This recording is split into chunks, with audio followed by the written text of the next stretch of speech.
What's up, everybody? My name is Jeriah Hamilton, and I am with the Score editors Jerry Humphrey III and Chris Samuel, and this is the Score's 2021 Top 10 Mock Draft.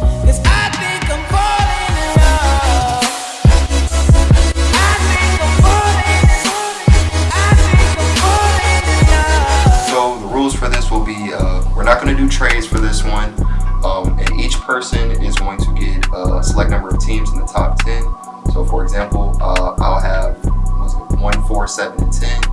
He'll have 2, 5, 8, and then 3, 6, 9. We will not repeat the same player. So if I have Trevor Lawrence going number 1, if he thought Trevor Lawrence was going number 2, we cannot pick Trevor Lawrence. We're not going to do any repeat players. So we're going to go straight into it. The number 1 overall selection, the Jacksonville Jaguars will take Trevor Lawrence. I think this has been pretty evident since that championship run a couple years ago as a freshman that he was going to go number 1 whenever he decided to declare. So I think Trevor Lawrence at number 1 has been a no-brainer for some months now. Jerry, what about you? For number 2, I think the New York Jets are going to select BYU quarterback Zach Wilson. You see they moved on from former quarterback Sam Darnold, so I think the addition of Wilson is a nice rebuild for the team. All right, number 3, Chris. For number 3, I have Ohio State quarterback Justin Fields, and even though he was a starter for 2 years, he put the Buckeyes in 2 positions for the college football playoff and also an appearance in the national championship last year. I think him, along with Kyle Shanahan, will prove to be a lot of good playmaking calls for San Francisco.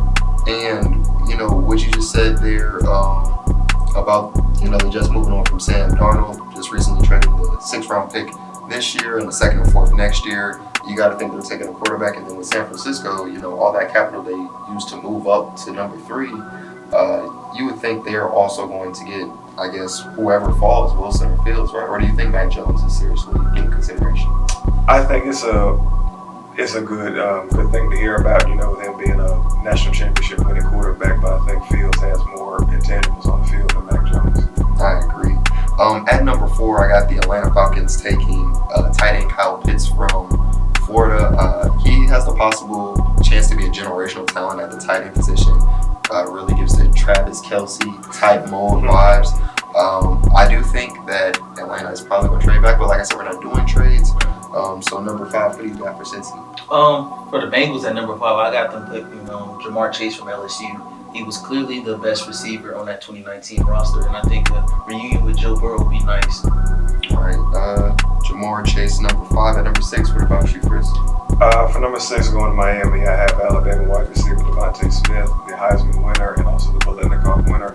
I think his explosiveness on the field showed he was the best receiver on the field last year, with the exception of Jamar Chase opting out. So I think him, along with Tua, will have a good young core in Miami. All right, number 7, the Detroit Lions will take Jalen Waddle.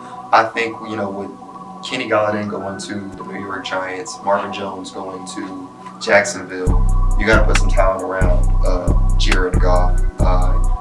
You could opt to go, offensive tackle here, but I think you need weapons, and also this is entertainment. You have somebody that the Lions fans can rally behind, and I think Jalen Waddle, despite his injury, I think he's going to come back healed. He's going to be the new number 1 target for Jared Goff. Gotcha. At number 8, what about you for Carolina? I got the Panthers selecting Rashawn Slater from Northwestern. He's one of the better offensive linemen in this year's draft. And Carolina is still looking for that quarterback. So I think if they get that staple piece of alignment, they'll have protection for that future quarterback they get. Are you not sold on Sam Darnold? They just exercised his 5th-year option with the trade, and then the capital they gave up. Only a 6th this year, but a 2nd and 4th round. Those top, from 33, I guess when the 2nd round starts to 100, are very valuable picks. You don't think Sam Darnold is the QB of the future? Now, Carolina is definitely a better situation for Darnold, but me personally, I haven't been a fan of him since USC, so I would just have to see how it works out. All right. Number 9, Denver. For the 9th pick, I got the Denver Broncos selecting Penn State linebacker Micah Parsons. He is an elite defensive playmaker, a former first-team defensive selected for the Big Ten, and also a consensus All-American. And I would add on to Denver's already promising defense. Yeah, Simmons, Von Miller's returning. I think Micah Parsons, they have a lot of people have him slated to be at an edge more so than a linebacker. So I think a 4-3 edge would work better for him. But kind of going back to how it was like Doomerville and Von Miller, and then they already got Bradley Chubb too, so they can do a lot of work there. Number 10, I got the Dallas Cowboys selecting J.C. Horn. He's really been climbing up the draft boards rapidly the past few weeks, and with Caleb Farley, having the back surgery as late as he did, he's dropping down draft boards, and J.C. Horn is moving up. So I think Dallas takes another cornerback to go with Trayvon Diggs, to boost up that Dallas secondary.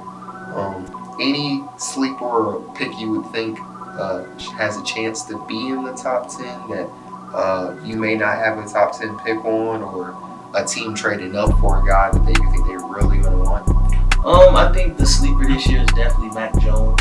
I've been watching this pro day, seeing a lot of talks about him. So you never know. A lot of people saying maybe he can go number 3 at San Francisco. So we'll definitely have to see how that goes. Same for you, Chris. I think at the number 10 pick, one guy to look out for was Alabama quarterback Patrick Surtain. He was pretty much considered the best cornerback in this year's draft in pretty much the whole country. So I think him adding along to a young Dallas secondary, he can be pretty promising. All right, and I think lastly, like I said, Atlanta could trade back with Denver. I honestly think Atlanta would get, if they trade back with Denver, so that'd be going from number 4 to number 9. They'll take Patrick Surtain at number 9. And then also I think Atlanta could trade with New England at number 15 to go all the way back and recoup some of those assets there. But this is theScore's 2021 Top 10 Mock Draft. We'll see you soon.